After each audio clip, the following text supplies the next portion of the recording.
Le punk était dead, pour ainsi dire mort, mais Darcy, jeune groupe français originaire de Rennes, vient de réveiller le genre avec un disque très en colère qui a pour titre Tigre. Rebonsoir Irvine, merci d'être avec nous. Vous êtes le membre du groupe, le chanteur du groupe Darcy. Ouais. Vous êtes souvent rangé dans les groupes de punk rock. Est-ce que c'est un qualificatif qui vous convient ? Qui nous convient, qui nous dérange pas, on va dire. On s'inscrit plus dans une logique de rock français.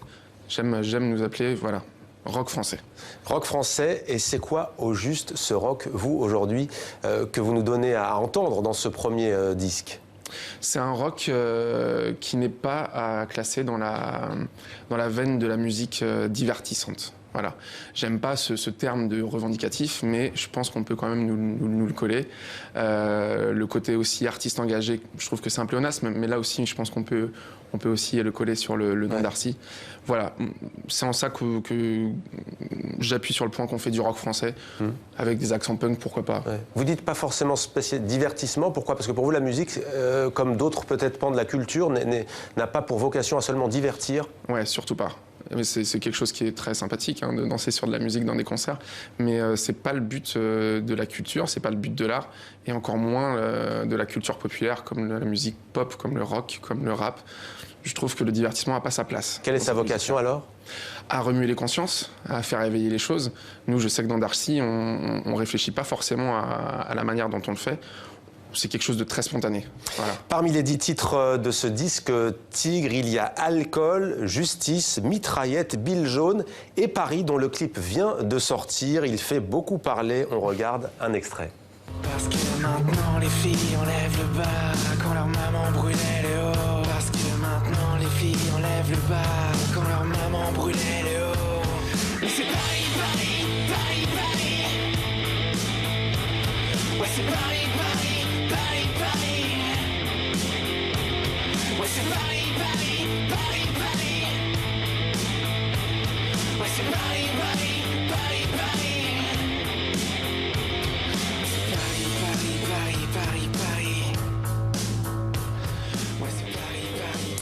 Voilà, c'est rock et soudain, il y a une fameuse scène des policiers de la brigade. On le voit à l'image, des policiers de la brigade anticriminalité. On imagine qu'ils embrassent des supposés dealers, délinquants. C'est transgressif, mais pour vous, c'est tout sauf gratuit, Irvine.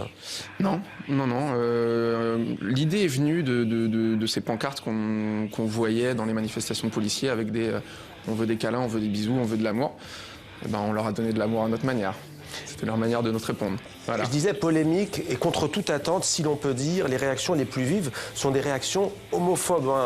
Les réactions hostiles ne visent pas la transgression même. Mais non, incroyable. Je m'attendais vraiment à ce que tout le monde pointe du doigt peut-être un côté anti-flic primaire ou autre, qu'on peut qualifier justement de punk. Mais non, ça a frappé tout de suite sur le côté... un homme embrasse un homme. Et c'est parti dans les tours très rapidement. Ça nous a beaucoup surpris, désagréablement surpris d'ailleurs.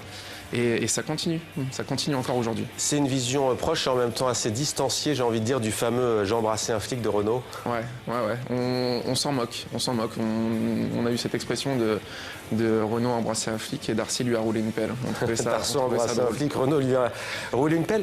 Votre disque, il est prémonitoire. J'ai cité tout à l'heure Alcool, Justice et surtout Mitraillette et Paris. Rappelons que ces titres, vous les avez donnés à vos chansons avant les attentats de Paris du 13 novembre, notamment du Bataclan, et que le 15, 2 jours après, vous deviez monter sur scène à l'Olympia. Le concert a été annulé. Ouais. Prémonitoire ? Oui, tristement, prémonitoire. Il y a aussi un titre qui s'appelle Armageddon dans cet album.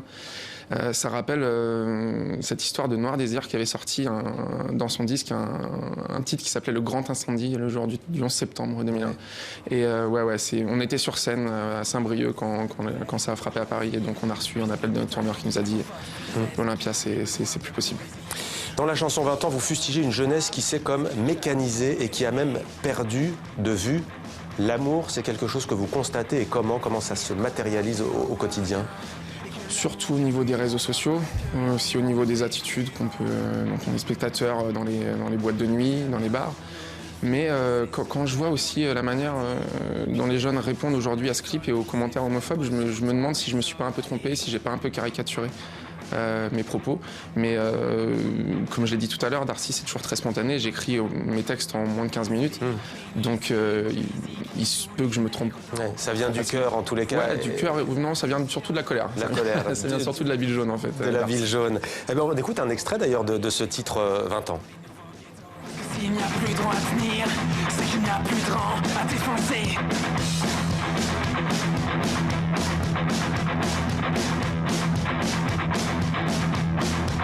Ouais, c'est du 20 ans d'âge en France, et c'est du rock'n'roll à mèche. C'est des rebelles de cours d'école, tout ça dans la petite préfecture. Dans le bruit, le chaos, dans l'oubli, les fâcheuses et les chansons. Voilà pour 20 ans, voilà pour 20 ans. Et il y a aussi Fangio, vous évoquez le sort des ouvriers. On les a beaucoup oubliés en musique et en chanson. On a le sentiment que ces ouvriers ont disparu d'ailleurs, tout comme la musique que vous incarnez aujourd'hui, musique révoltée que vous souhaitez remettre au goût du jour. Oui, tout à fait. Tout à fait. Cet esprit-là, ce disque est très ancré à Rennes. Et dans Fangio, je parle clairement de l'usine PSA qui est située sur le site de la Jeannet à Rennes et qui depuis 2005 voit des licenciements drastiques. Là encore en 2015, 1500 postes supprimés. Donc ça a un impact très très dur sur la vie économique et sociale de Rennes. Et chanter le surmoi aujourd'hui dans la musique, je trouve ça limite dégradant et limite insultant. Quand on voit tout ce qui se passe aujourd'hui en France et quand on voit ce qui se passe encore aujourd'hui à la primaire, et surtout quand je vois les commentaires qu'on a sur un clip juste parce que deux hommes s'embrassent, ouais, il y a des choses à chanter et il vaut mieux encore lever le point, je trouve. Puisque vous évoquez ce clip, vous êtes originaire de Rennes, on l'a dit. Ouais. Il y a eu des violences, dit-on d'ailleurs de part et d'autre, de la part de certains manifestants et des policiers. Ouais. En quoi est-ce que cette actualité a été pour vous une source d'inspiration ? La violence a toujours été source d'inspiration dans Darcy, mais surtout la violence sociale. Si on a choisi le tigre, je pense que c'était voilà, pour monter le côté un peu rugissant de l'affaire. Les violences, oui, il y avait. Je sais aussi que cette idée de baiser entre policiers et c'était pas des délinquants, c'était simplement des étudiants, venait aussi d'insultes homophobes que j'entendais pendant les manifestations, pendant les charges de CRS, de choses comme ça. C'est des choses qu'on n'oublie pas, voilà. Ouais. Donc, Merci beaucoup Irvine Tolmer, chanteur du groupe Darcy, avec un premier disque donc à écouter absolument. Ça s'appelle Tigre. On peut bien entendu l'acheter au magasin, mais aussi en ligne sur les sites de téléchargement Lego. Merci à vous d'être venu sur notre plateau. Merci. Merci.